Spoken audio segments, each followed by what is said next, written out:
What's up, Watch Boy guy named Ty, reporting live from the MITM podcast, where we dive into the matters that shape our lives. Today, we're diving into a topic that can empower us to reach our full potential, assessing our strengths and areas of growth.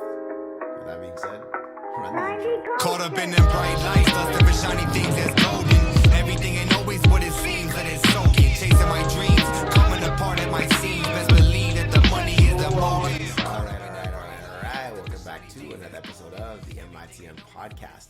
And understanding our strengths and areas for growth is a vital step on the path for personal development. It allows us to capitalize on our natural talents and uncover areas where we can enhance our skills. So let's explore some tangible tips to help you assess your strengths and identify areas of growth. Tip number 1, reflect on your accomplishments. Okay? Take a moment to reflect on your past accomplishments and successes. What were the activities or tasks that you excelled at? Okay? Identify some common threads amongst those achievements. Were there specific skills or qualities that contributed to your success? Reflecting on your accomplishments can help you uncover your natural strengths. Like, I know for me, some of the greatest accomplishments I've had were around building out teams, working in big groups, running different shows, right? Putting on music projects, and like there are so many little things that I didn't realize at the time. The skills that I was developing from all that was the ability to create systems, right? And the more I was able to create systems, the more freedom I've been able to create for not only myself, but also for other folks. Okay, so reflecting really helps you. I know Steve Jobs says you have to connect the dots by looking backwards, right? You can't connect the dots moving forward. So reflecting allows you to connect the dots. Okay, tip number 2.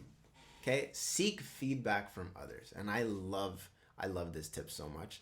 I actually use it on quite a regular basis. But let me share a bit of information with you first before I dive into my little added on info. So feedback from others can provide valuable insight into our strengths and areas of growth. Okay.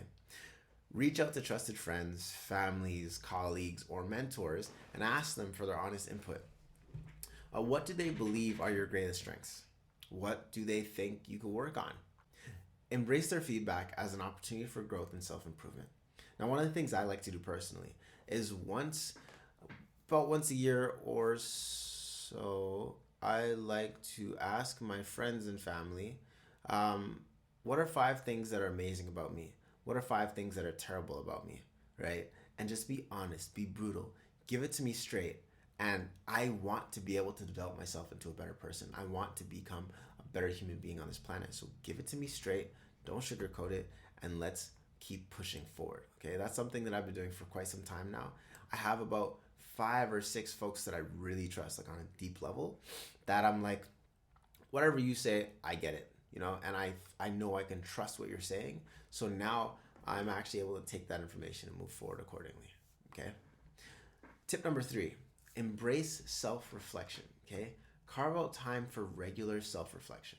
Set aside moments of solitude to ponder your thoughts, actions, and interactions with others. Consider the activities or tasks that energize and inspire you. What are the skills and qualities that you enjoy utilizing? On the flip side, think about the areas where you feel challenged or less confident, okay? Embrace self-reflection. This will allow you to gain deeper insight into both your strengths and areas of growth, right? Now, I know even when I'm doing, I know I like to build systems out, and I've come to embrace that entirely wholeheartedly. Instead of just saying, I'm not good at this or I'm not good at that, I say, I love doing these certain things, and these other things over there, I don't really like to touch and I don't want to touch, you know? It gives me an opportunity to live authentically and to be my fullest self, right? And also there's skills that I'm like, I don't necessarily use and I could be doing better at. For example, like my writing. Anyone that texts me knows my writing is abysmal, although I like to use a lot of speech to text software.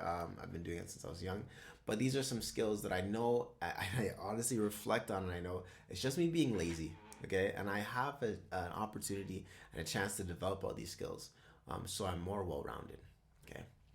Let's hop into tip number 4. We're gonna step outside of your comfort zone. Once again, I love this one so much, right? I love this so much. I don't know if you heard about this, but a lobster can't grow unless it actually leaves its old shell behind. Okay? It has to break out of the shell. Okay? And all of its soft and squishy insides are exposed to the elements, but it had to get out of its comfort zone in order to grow bigger, right? To develop a larger shell.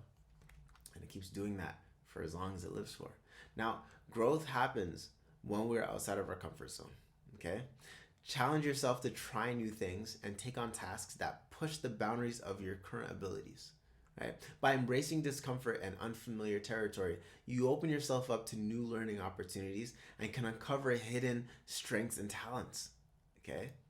If nothing ventured, nothing gained is a quote for a reason, right? We have the opportunity to try things out, to do things that we've never done before, and in turn, find new strengths and new abilities, okay?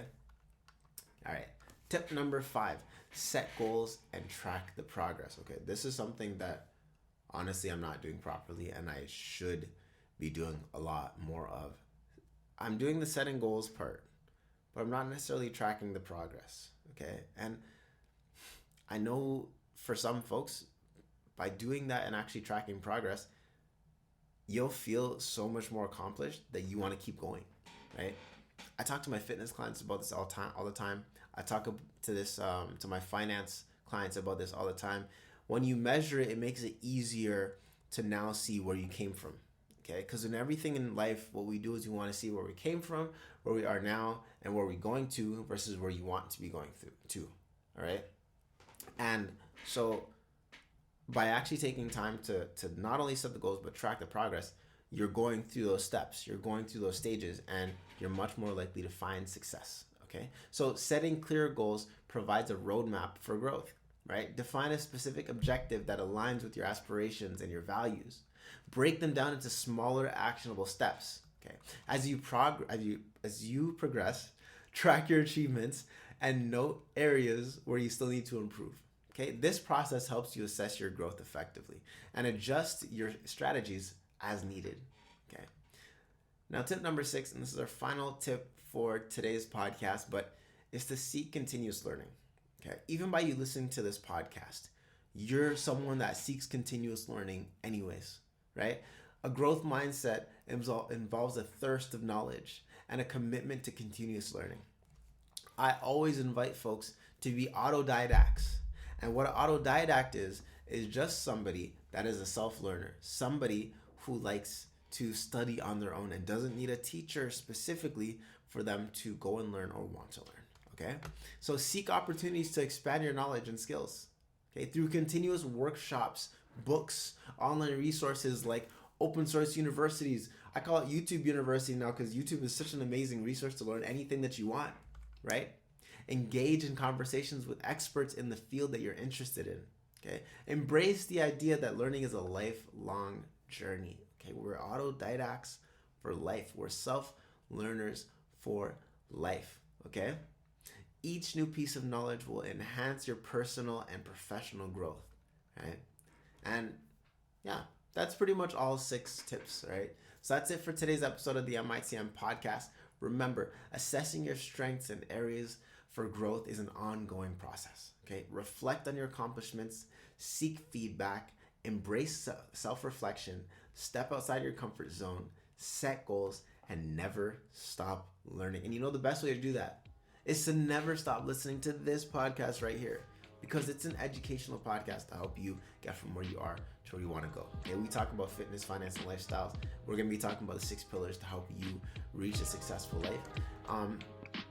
And with that being said, before we sign off, before we go, I do want to say right now, we have the 5-day base camp challenge, right? Available to all of our podcast listeners at an exclusive podcast listener rate, okay? Anyone that listens to this podcast and clicks the link in the bio down below will get the 5-day base camp challenge for 50% off, okay? So get it quick, take control of your finances, and that's pretty much it. I will see you tomorrow. Peace. Give them that creme de la creme.